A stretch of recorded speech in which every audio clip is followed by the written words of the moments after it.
অর্থাৎ 16ই জুলাই থেকে বাংলাদেশে নারকীয় হত্যাকাণ্ড এবং তাণ্ডব চালিয়েছিল ফ্যাসিবাদ আওয়ামী লীগ এবং তার দোসররা।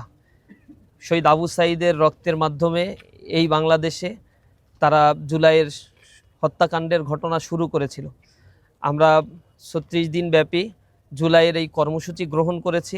ধারাবাহিকভাবে বাংলাদেশের প্রত্যন্ত অঞ্চলগুলোতে জুলাইয়ের এই কর্মসূচি ইসলামী ছাত্র শিবির বাস্তবায়ন করছে।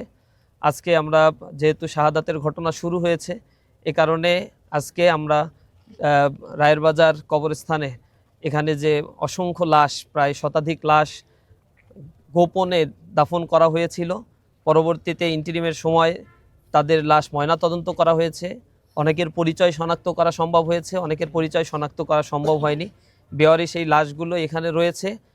এমনভাবে অসংখ্য বেওয়ারিশ লাশ রয়েছে, আপনারা জানেন প্রায় 1400 শহীদের ঘটনা ঘটেছে, কিন্তু এখানে মাত্র 856 জনের লাশ সরকারিভাবে ট্রেস আউট করা গেছে এবং প্রায় 600-এর মতো অজ্ঞাতনামা শহীদ রয়েছে যাদের কোনো পরিচয় শনাক্ত করা সম্ভব হয়নি।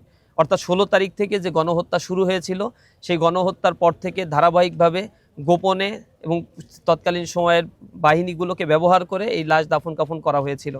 এটাকে আমরা নিন্দা জানাই। আমরা আশা করি এখানে যারা কবরস্থ হয়েছে তাদের হত্যাকাণ্ডের সাথে যারা জড়িত ছিল এবং জুলাইয়ের টোটাল হত্যাযজ্ঞের সাথে বিভিন্নভাবে যারা আমাদের দেশের জনগণের উপরে বর্বরতা চালিয়েছিল, যারা আহত হয়েছে, অনেক মানুষ পঙ্গুত্ব বরণ করেছে, আমরা এর বিচার অতি দ্রুত নিষ্পত্তি এবং কার্যকর চাই। শুধুমাত্র অর্নামেন্টাল একটি ঘোষণা দেওয়া হয়েছে এবং যারা গ্রেপ্তার রয়েছে তাদের এখনো পর্যন্ত রায় আমরা দৃশ্যমান দেখতে পাই নাই। অর্থাৎ যারা নাই, পালিয়ে চলে গিয়েছে, এমন কিছু স্পেসিফিক রায়গুলো শুধুমাত্র সরকার দেওয়ার চেষ্টা করেছে। অর্থাৎ যাদের রায়গুলো কার্যত কার্যকর করা সম্ভব না, এগুলো জাতির সামনে একটা প্রতারণার শামিল, প্রতারণা করা হচ্ছে। আমরা এই হত্যাকাণ্ডের সাথে যারা জড়িত ছিল, নির্দেশদাতা ছিল, শেখ হাসিনাকে কোঅপারেট করেছে, তাদের একটা বড় অংশ এখনো পর্যন্ত কারাগারে রয়েছে, জেলে রয়েছে। তাদের রায়গুলো আমরা খুব দ্রুত দেখতে চাই এবং শুধু রায় ঘোষণা নয়, রায়ের সুনির্দিষ্টভাবে তা বাস্তবায়ন দেখতে চাই। কারণ সময়ের দীর্ঘসূত্রিতার কারণে এই রায়গুলো আমরা দেখেছি রাজনৈতিক বিবেচনায় কখনোই বাস্তবায়ন হয় না। জুলাইয়ের এই শহীদের কবরের সামনে দাঁড়িয়ে আমরা ইসলামী ছাত্র শিবিরের পক্ষ থেকে সেই দাবি জানাচ্ছি এবং মাসব্যাপী আজকে থেকে ইসলামী ছাত্র শিবির সারা বাংলাদেশে মিছিল কর্মসূচি, গণমিছিল কর্মসূচি পালন করবে।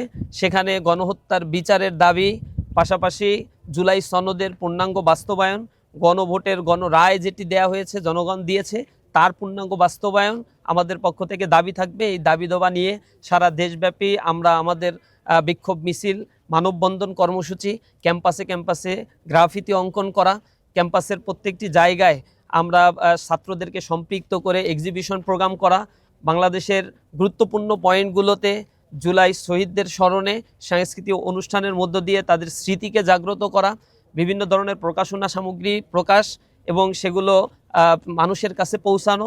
বিশেষ করে শাহবাগে 4 দিন ব্যাপী শিশুদের চোখে জুলাই এক্সিবিশন প্রোগ্রাম ইসলামী ছাত্র শিবির আয়োজন করবে।